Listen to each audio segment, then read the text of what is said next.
Hello and welcome to this special broadcast on Prime Minister Narendra Modi's visit to Russia. Joining me in the broadcast is Nagin Singh, my colleague from OneIndia English. Nagin, what a time to be there in Russia. For Indian perspective, definitely any time is good time. But given the Ukrainian aspect at play, how do you see it?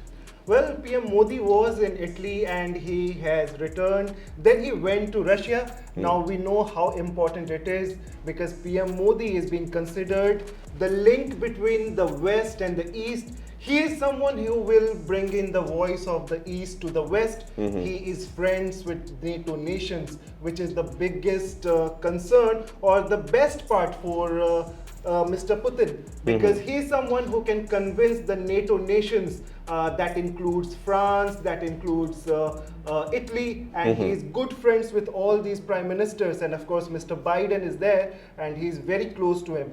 The entire fight is about Zelensky entering NATO, which is a possibility maybe after 10 years, at least not for now. Not for now, although the talks have been going on and every time, so many TV debates have also been focusing on the fact that whether Zelensky would be accepted in NATO or not, or whether he should actually join that. But before that, again, you mentioned two things in the same breath. One was Biden and the other one you mentioned about the eastern part of the world. Now, very recently, Vladimir Putin made headlines because he traveled all the way to North Korea to meet Kim Jong-un. This is a very precarious situation. India is very close to United States. United States was angry that Putin is trying to, impact the east of Asia.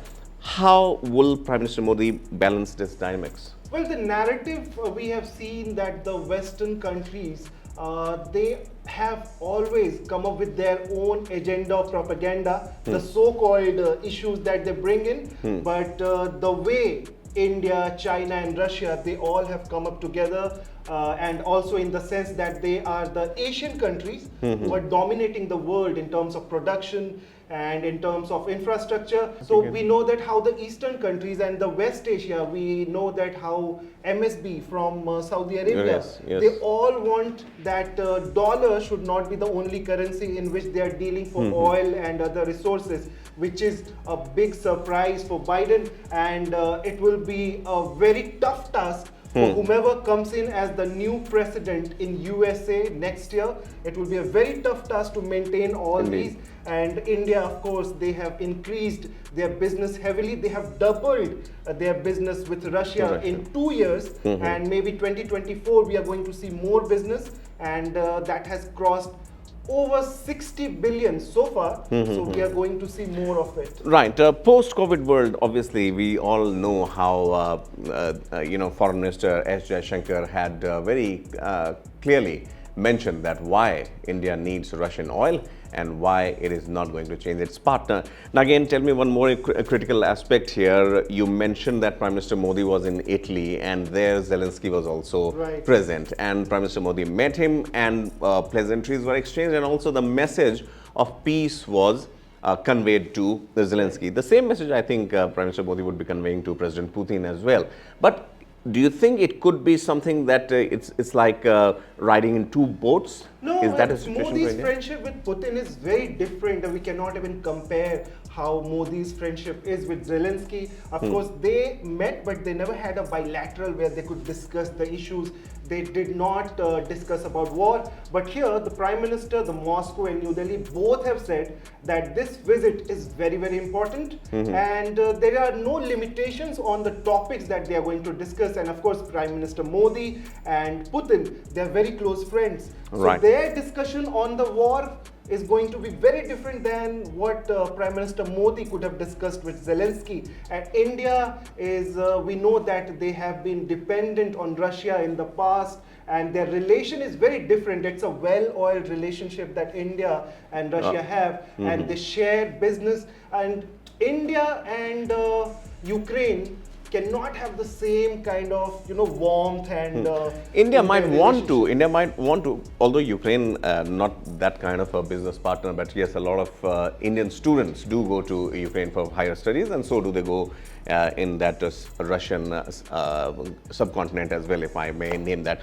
One final question, and again what comes to our mind is United States is going for elections, and you mentioned the next president of United States will have a lot of say in all these matters. India's proximity with US is also not hidden. In this scenario, for India to be in such good books of Russia, or to be in close proximity with Vladimir Putin, do you believe that it cuts both ways somewhere down the line, or is it a win-win situation for India? Yeah, exactly. For India, the country which is developing, and we as a country, we are crossing several limits. We are one of the democracies with a great GDP. So for India, we are providing a market, either it is Russia or USA, and the maximum money that they have been making is So by India selling is for guns all. and weapons. So India knows that they don't need USA as say, or India doesn't need Russia, only Russia. So they are free to do their business. And I think this is a very good situation that India is in, and we can command, we can decide what these countries will be doing, what wars they will be fighting. We know that India has a very good relation with Iran as well. So we don't know what they are going to speak about China, because China is going to be one of the issues. But that could be the only topic where India and Russia may not shake hands, and they may not have mutual feelings. But otherwise, India and Russia are close friends. USA has always been coming in to do business with India, but USA, we remember 90s when USA was heavily helping Pakistan, and we had really bad relations with India. But now things have changed, and I think even all these politicians and these world leaders know that if there is no benefit, if there is no mutual benefit for countries, the policies change overnight. Absolutely. See, markets also govern, and the economics of the diplomacy is as such that you have to follow the need and put your money where your mouth is. Thank you so much, Nagin, for speaking to us, and thank you for joining us this broadcast.